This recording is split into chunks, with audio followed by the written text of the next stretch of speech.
When he gave an interview for a French documentary about Dr. Guibert Morrison's death, he set off an explosion.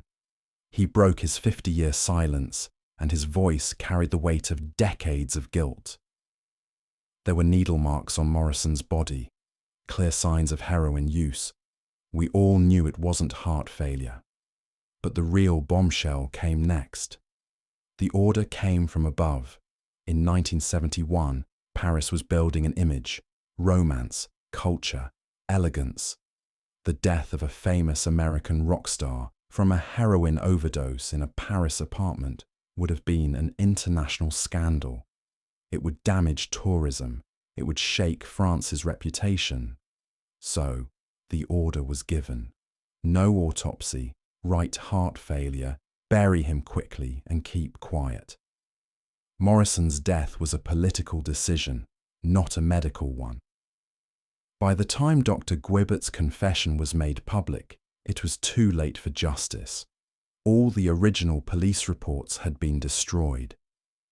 The coroner who diagnosed heart failure was long dead. Even Pamela Courson, the only witness to Morrison's final hours, died in 1974, also at age 27, also from a heroin overdose. The Morrison family wanted answers, demanded accountability, but there was nothing left to investigate.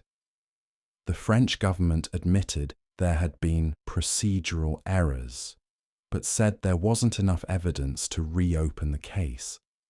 All that remained was a truth that took 50 years to surface. Lizard King Jim Morrison, the poet who set the 1960s ablaze with his voice and vision, had died alone in a Paris bathtub. The city that was his final resting place chose to protect its image rather than the truth. This decision, made in the dark 50 years ago, means we will never know exactly what happened in these final hours. We only know this: someone decided the world should never find out. Don't forget to subscribe to our channel to explore all the layers of this story and never miss similar content. When Jim Morrison came to Paris, he didn't come as a rock star. He came as a fugitive. His conviction in Miami was still under appeal, and Morrison was drowning a little more every day in America, disappearing a little more every night. Pamela Courson had presented Paris to him as a kind of salvation. No one will recognize you there, Jim. You can be a poet again. You can be yourself again. Morrison wanted to believe those words. Perhaps he had to believe them because he could no longer see himself in the studios of Los Angeles, in the bars of the Sunset Strip, or even in the mirror of his own home. When he arrived in Paris, he was bearded, overweight, and tired. The Lizard King's leather pants were now too tight for him, but the problem wasn't physical.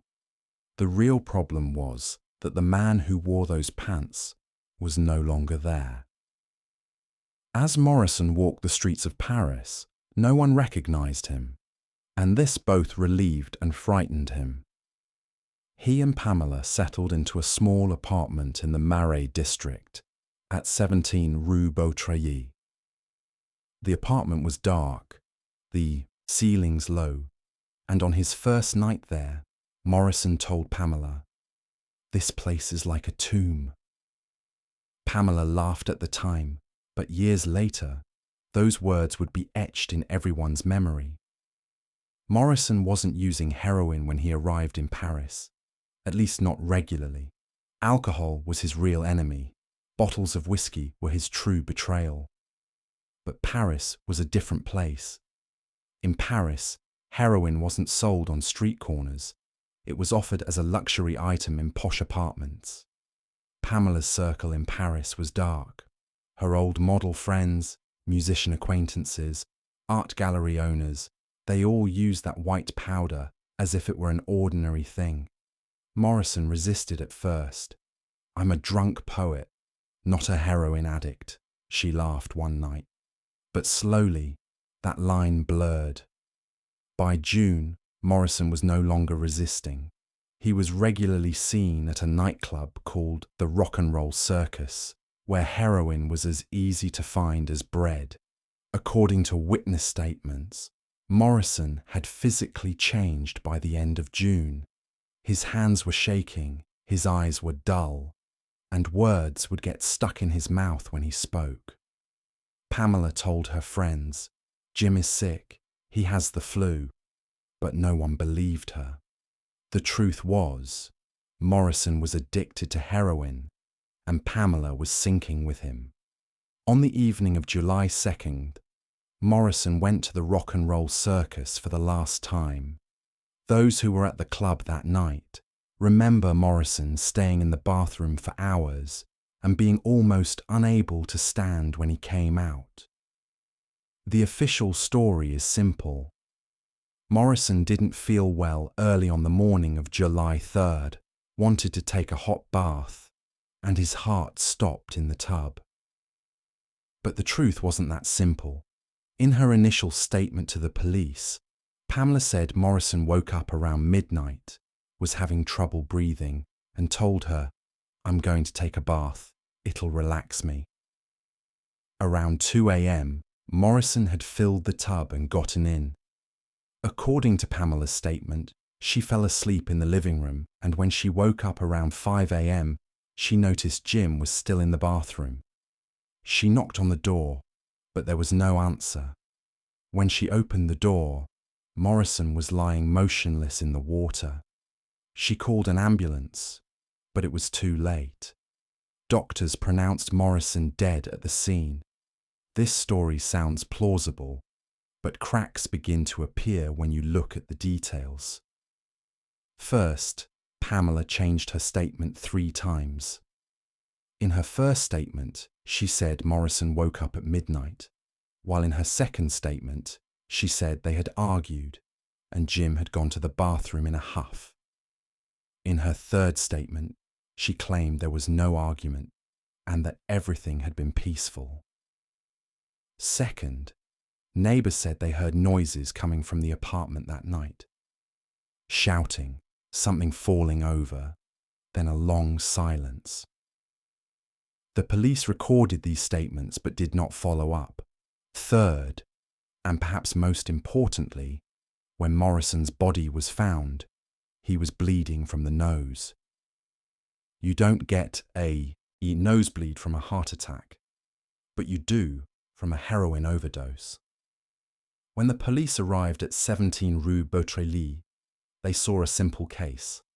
A foreign man, probably a heart attack, dead at home.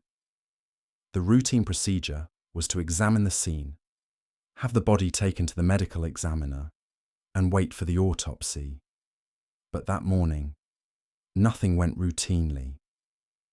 Pamela told the police that Jim had chronic heart problems. She showed no medical records because there weren't any. Morrison didn't have a chronic heart condition. But the police didn't question her.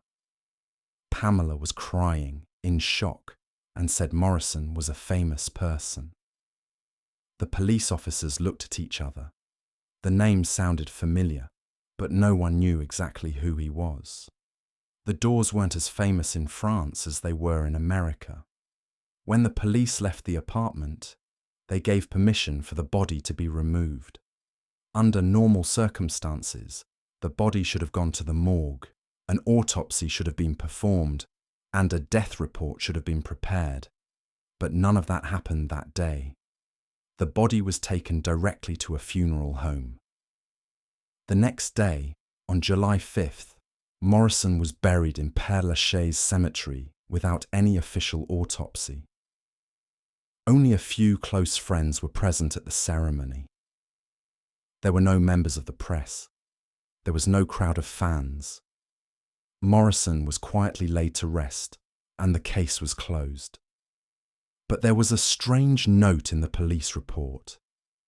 The officer investigating the case had noted that there were needle marks on Morrison's arms and legs. Then he crossed out that line. There was a crossed out line in the report, and that line would remain there for 50 years, waiting to be seen. When Morrison died, The world was shocked, but asked no questions. In 1971, there was no internet, no social media, no citizen journalists. News agencies published the information provided by the French police as is. Jim Morrison, lead singer of The Doors, died of a heart attack in Paris. His family had to allow his body to be buried without seeing it from America. His father, Admiral George Morrison, requested an investigation into his son's death, but French authorities said, "Natural death, no investigation needed." As the years passed, suspicions grew. Ray Manzarek, Robbie Krieger, and John Densmore tried to find out the real cause of Morrison's death, but no doors opened. When Pamela Courson died in 1974, aged 27, just like Jim, the secrets were buried with her. Pamela's death was also suspicious.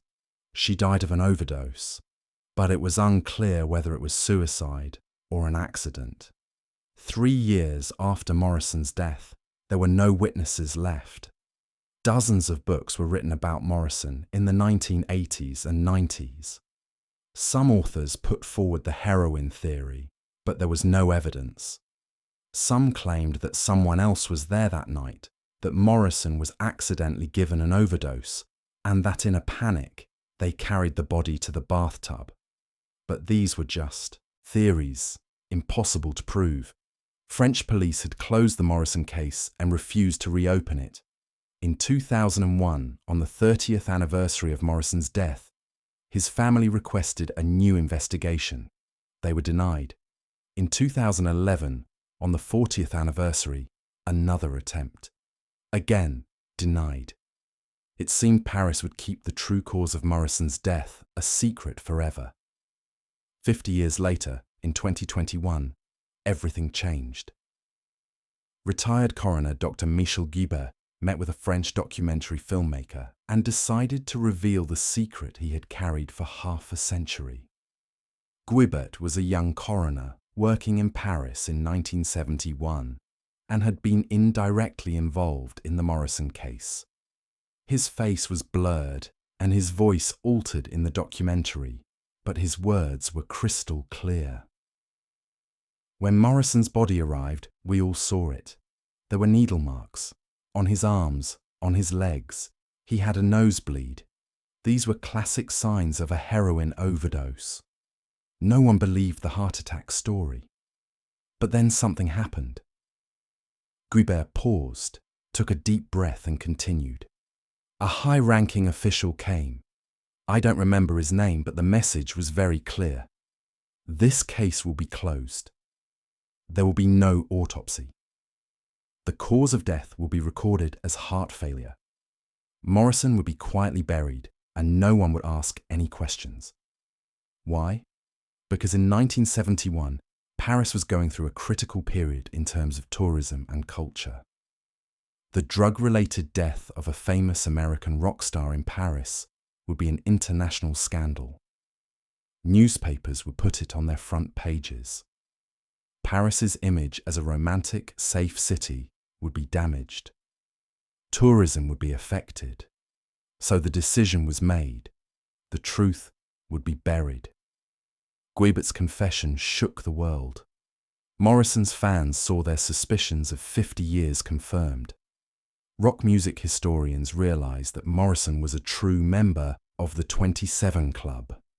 Like Jimi Hendrix, Janis Joplin, and Kurt Cobain, he too had died of drugs. But Morrison's story was different. His death was not only tragic, it had also been deliberately concealed. It had been covered up by a government decision.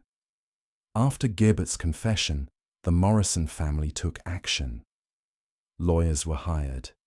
An official request was made to the French authorities. Reopen the case, show us the real autopsy report, hold those responsible to account. But the response was disappointing. The French Ministry of Justice stated, all documents in the 1971 Morrison case file have reached the end of their legal retention period, and have been destroyed in accordance with procedure. Only the official death certificate remains, and it states heart failure. Mr. Guibert's claims are based on personal memories and cannot be verified. In other words, no evidence, no file, no investigation. The Morrison family realized they could not win the case in the French legal system. All documents had been legally destroyed, but the timing of the destruction was suspicious. The documents were destroyed in 2015, the very year new investigations into Morrison's death began. Was it a coincidence, or did someone still want the truth to remain buried? Guibert said something else in the documentary. There are others who were there that day who aren't speaking. They are still alive, but they won't talk, because they were part of that decision, and admitting it would mean the end of their careers. Who are these people? High-ranking police officials who are still alive? Political figures?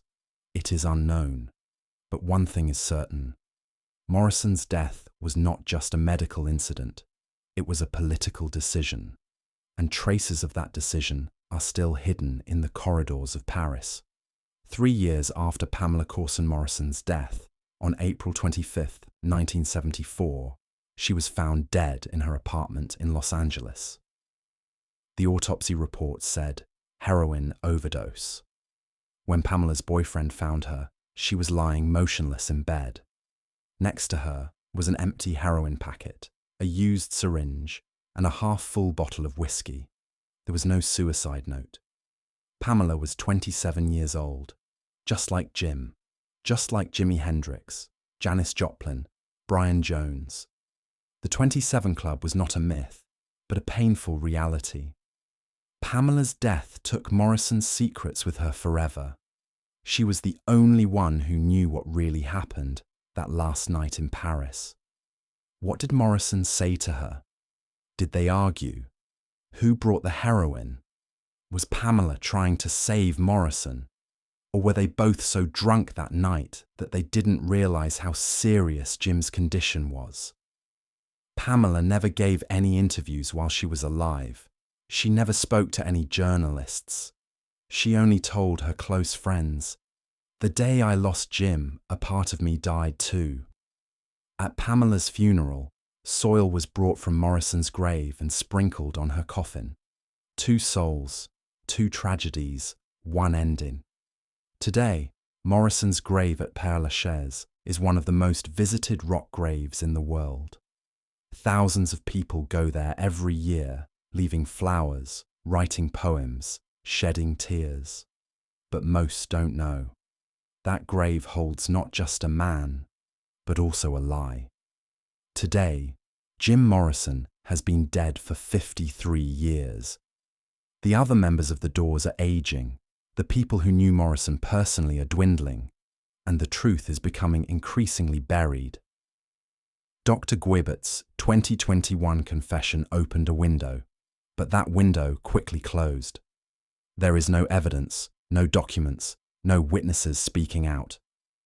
The French government says, "We're sorry, but we have nothing."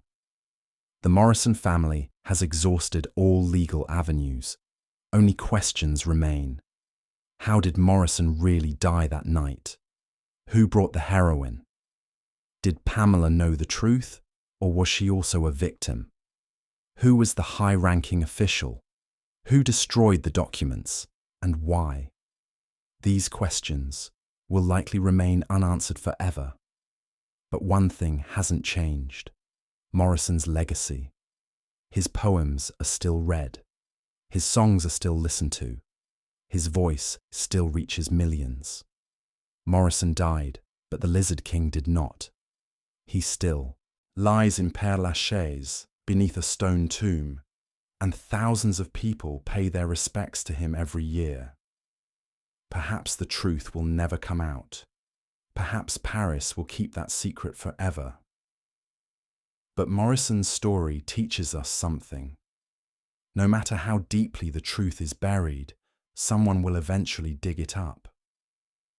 It took 50 years, but Dr. Guibert spoke. Who knows, maybe one day someone else will speak. Maybe there is a document still hidden in those dark corridors of Paris. Maybe one day Morrison will find true justice, but that day has not yet come.